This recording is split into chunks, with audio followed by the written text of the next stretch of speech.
Music for you, Joe. Got some walk-up music for you. And now, I don't know, what number would you be, Stephen Holder? If I announced you stepping up to the plate, what number would you be? What number would I be? Yeah, what number would your jersey sport? Yeah. So when I was a very accomplished high school basketball player, I wore number 30, so maybe I'd go with that because, it's like retired and everything, And now, number 30, Stephen Holder from The Athletic. I could see you in a 30. You look like a 30 number. So let me tell you the story of my basketball career, and I use the term career lightly. So when I was young, I think I was about 6 feet when I was like 12, maybe 12 or 13. I was already 6 feet tall. So my coaches in middle school were like, "Oh, buddy, this kid is going to be a big one." And so I played back to the basket all through middle school. They were teaching me to be a center. And this was in the days of actual centers, right? So I get to high school, and the growing just completely stops. I stopped growing completely. And so now I'm at about like 10th grade, and I'm 6'2". I'm still 6'2".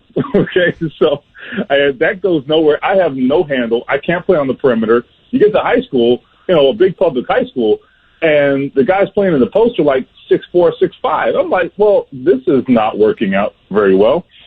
So that ended pretty quickly. So wow, so you're back to the basket 6-footer, right?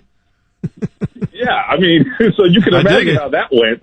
Yeah. Hey, I'll tell you what, though, it worked out because you've been doing some fine work at The Athletic and your career's taken off as a writer. And I was reading some of the stuff last night that you have published recently, and I'm fascinated by one of them in particular where you were talking about the way that the Colts have built their team in some ways should help assure that they don't take a big step backwards, correct? Well, right. So what I was getting at there is I don't think this was necessarily intentional, but the Colts have put such a huge emphasis on the mental makeup of their roster, right? We hear them talk about this all the time, and the term that Chris Ballard uses is football character. I don't know what the hell that means, to be honest. And some days I'm like, I roll my eyes like, okay, that's one of those football people words. But it's starting to make some sense because one of the things that we talked about extensively yesterday with everyone when they reported was the fact that there are very high expectations. And with that comes some pressure. And how do you handle the fact that everyone's kind of scrutinizing you or telling you you're great, for example, right? I mean, do you feed into that? Do you now let that impact how you see yourself or how hard you work, right? All of those things. And those are really legitimate questions when you have a very young football team. There are still a lot of core players on this team who are still very, very young in the infancy of their careers. So what was interesting was, I think in talking to a lot of those guys yesterday, you started to realize they're not fazed by that. And part of the reason for that is, and Chris Ballard backed this up, part of the reason is the Colts have really tried to find even-keeled guys who are, from a mental standpoint, who don't ride that roller coaster. And when you have that, I think they're able to handle, 1-5 like they were last year and pull themselves out of that hole. But they're also able to handle the good side of that equation, which is when things are going well and everybody says you're great. They're not impacted by that either. So I think that there's something to that. We'll see. They still have to prove it. But I really do think they have on paper, or at least just from what we know of these guys, they have a team that's equipped to handle this situation. And I think it's important because we've seen teams be in this situation and have a lot of expectations and fall on their faces. That happens all the time. So it's important. It's funny too, Steve, because when you look and you talk about leadership in the locker room and being able to lead young teams through expectations as high as they are and everything, you look at Andrew, you look at Clayton Gathers, you look at Darius Leonard, you look at some of these guys who have all these accolades. These guys were all not even 100%, not able to even do anything this offseason. Mm-hmm. So it's funny. I don't know how they're able to lead when they're not actually doing anything, but for some reason it just still kind of happens inside that locker room. Yeah, well, I think the key there, I think, is that the work has already been done in terms of the leadership, right? They set that tone last season. They really did. I think, you look at Andrew Luck, for example, and I know he's not one of the quote-unquote young guys, but I mean, look at Andrew Luck. I mean, this guy could not care less what you think about him, right? And I'm not criticizing any other quarterback, right? But, I mean, this guy doesn't care what the public perception of him is, doesn't care what's said about him, doesn't care where he's ranked. I mean, he doesn't care about any of it. And I think there's a certain type of that is certainly a very unique kind of leadership that has a trickle-down effect. And so if you're walking around the locker room talking about your Madden rating, I think we talked about this the other day, right? If you're walking around talking about your Madden rating, what does Andrew Luck think about you? Okay? Like, what does he say to that? I'm not saying he's going to call a guy out for it because it's harmless. But at the same time, if that's the kind of talk that starts to consume the locker room, I think that will not be – I think that would be frowned upon. Let's put it that way, right? So, and I think that comes from the work and the leadership that has been set long ago. And Frank Reich, too, he's a big part of this. Frank Reich is – I mean, have you ever met a more humble head coach, a guy who is a more humble leader? I think that matters, man. And I just think they have a really interesting makeup. Like I said, it helped them when the chips were down, and I think it's going to help them now when everything seems, at least on paper, to be going really well for them. Stephen Holder, The Athletic, joining us here on the Payless Liquors hotline this morning on the Fan Morning Show with Jeff and Big Joe. And if there is a theme to this camp, and we've been talking about it the last few days and a lot this morning, Stephen, it seems to be that there are high expectations. And yesterday, Chris Ballard admitted that and welcomed those expectations. We all rank these teams in the preseason and whatnot, but is this team on paper going to be able to flesh it out and get off to a good start? Because to me, that's the big question here. I agree. I talked about that with a couple guys yesterday. I told them, I said, hey, 1-5, man. Okay. That's a hard hole to climb out of. And if you put yourself in that position again, look, they have some monsters on the schedule this year. I mean, it's going to be tough, right? So I don't think they're a team that's set up for that kind of start. I don't, even in the worst case scenario, they're just a better football team, I believe. And I just don't think that's really in the cards for them. Look, they were 1-5 last year for a couple of reasons. Number one, they couldn't close games out. They were close. They had a chance to win all those games for the most part. They couldn't close them out. So that was youth, and that was, in some cases, just inexperience. But they also were outmanned most of those games. The injuries, they had a rash of injuries, just deluged by injuries. And so yesterday, I think it's very important that you listen to what Chris Ballard said. They are bending over backwards to find ways to keep guys healthy here in training camp. So you're going to see a lot of guys being held back. And the research tells them that it's the first 7 to 10 or so days of camp where most of the injuries happen. They've done a lot of work on this, and I've talked to people in the organization about it. And one of the things that it has told them is that this is a reacclimation period, okay? Even though these guys have been working out on their own and everybody is doing something, they post their Instagram videos, them and their trainers. Okay, they're all working, but they're not doing this, what they're going to do starting today. They have not been doing that. You're going to put your body through some things here in training camp that it hasn't done the last few weeks. So it's not about necessarily being soft and all that. It's going to look, in some cases, it'll be different than what Joe is used to, right, over the years, right? It's going to be different. Guys getting days off and all that. But listen, I think it's a means to an end as opposed to they're just going easy on these guys. They're not going easy on them. They're trying to be proactive. And I say do what the hell it takes to get these guys to the starting point, because that was a killer last year. Just so many guys beat up to start the season, and they can't afford to do that again. They got to go on the road weeks 1 and 2. I mean, they got their work cut out for them, so they got to be ready to roll. Well, that's such a change because I've seen on teams that are bad teams or teams that you treat guys with kid gloves and they take advantage of it. This is one of those things like Spencer Ware. He's the only guy that won't be able to practice today. Spencer Ware is fighting for a spot he's not guaranteed anything on this team, although I think he fits a role that none of the other guys can do. But he's going to miss a couple of weeks, 2 weeks or something. He better be chomping at the bit to get back in there, because I think that running back situation is an interesting one to watch. I do think he is chomping at the bit to get back in there. With Spencer Ware, he's got a pre-existing injury that he's just got to get completely past. So that's kind of his issue. But I do think you're right. The running back room is quite interesting to me. I actually wondered, okay, so two things. Number one, do they keep 4 running backs, which can be tough to do. I think last year they did have 4 running backs, I believe, toward the end of the season.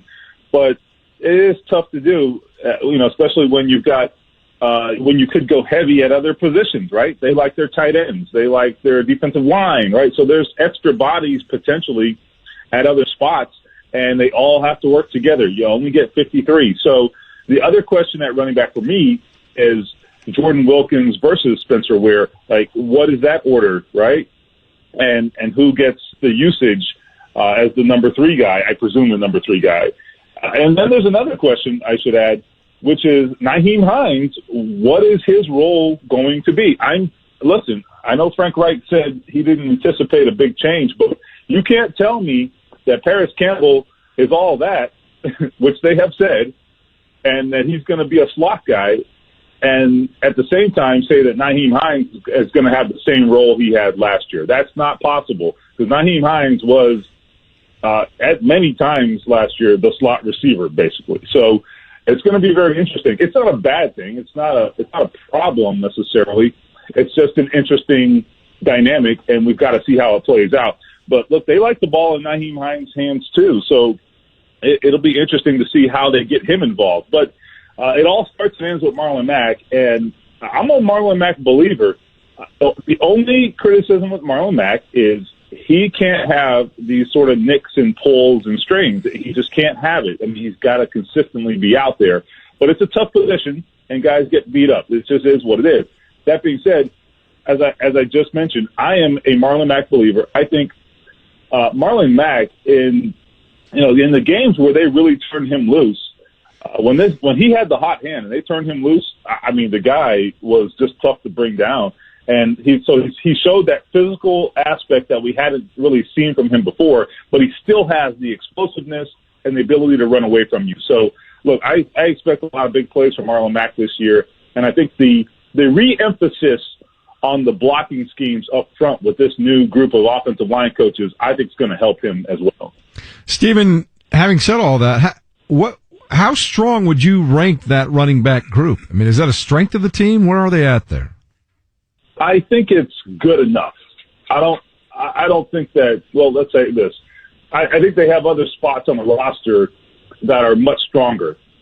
Okay. However, that being said, I think if you look at the first, I believe I wrote this the other day and I'm forgetting the statistic, but I think the first 7 games or so of the season, the Colts were averaging like 5 yards a carry.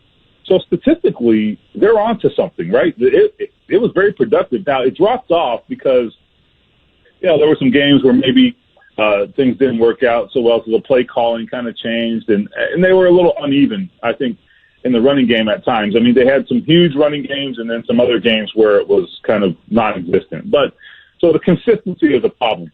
But to your question, I think it's an adequate group. I think it's good enough.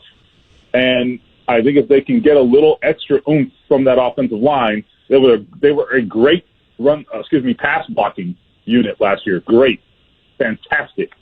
I think the run blocking was not what Frank Reich hoped for. And I know it sounds crazy because they were one of the league's best offensive lines, but he wants more from that group. And I think there's more on the bone to get for them. So we'll see what they can come up with. But if they can really, I think, have a consistent sort of run blocking, like some of the stuff we saw early, like take the Washington game last year. I mean, that was really the blueprint. That was a fantastic game from both a run blocking standpoint and the actual runners themselves. But they couldn't put it all together, I thought, every week. If they get back to that, they're going to be tough to stop in the running game. It's good enough. It's not one of the league's best groups necessarily, but I think it's good enough. Agreed. One of the spots that I really like, and I'm interested to get out there, but if you need shade and there's no trees out there, all you have to do is go to the tight end group. They will cast shadow. Is there a larger group of tight ends in the league, number one? And you put Devin Funchess with that? Start thinking of this team just coming out of the locker room. That offensive team is massive compared to what it was 2, 3, 4 years ago. Well, they're definitely winning the contest of getting off the bus, okay? Let's be honest. That's right. I mean, to be honest, when I roll up to the opponent's stadium, I'm having number 56 get off the bus first anyway, like 10 times out of 10. Yeah. All right, Quentin, you're up. Go ahead. I mean, you know, when those TV cameras are rolling, I want Quentin Nelson getting off the bus. You got to make first. him like third or fourth, though, right? You got to have a big guy. Yeah, you got like a big guy up front, an average guy, and then you have just back-to-back monsters like third and fourth coming off the bunch. Like, oh my gosh, here they come! Right, and that was a real thing, like back in high school, right? Oh yeah, you're kind of peeking out the locker room, like, oh buddy. So, damn. Anyway, yeah. So I would say to the tight end group, look, first of all, okay, Mo Alley Cox, this guy is. I'm telling you, he's a sleeping giant, and I mean giant literally. He's got hands the size of Shrek, okay? This guy he's not a normal human being. He is not a normal human being, okay? Let's start with that.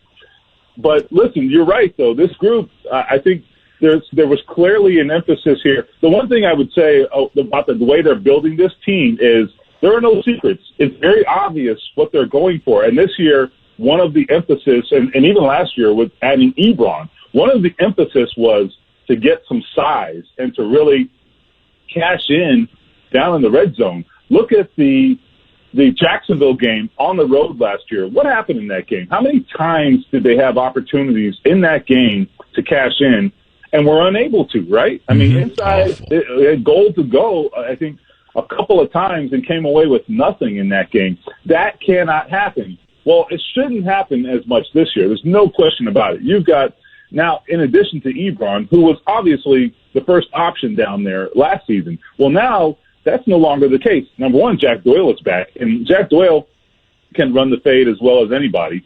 But even if you're not good with that option, you've got now Devin Funchess, who, okay, let's be honest, if he can't run a fade or post up a guy, I don't know what else he can do, but he can certainly do that.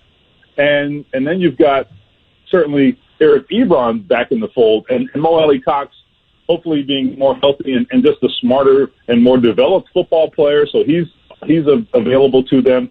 So look, they've got all kinds of opportunities, I think, to kind of put the ball in the basket, if you will, you know, talking about playing back to the basket like I was earlier, right? I mean, that's what they've got, you know, so I think it's intentional. I don't think it's just sort of coincidental that they've got all these big bodies. I think it's very intentional.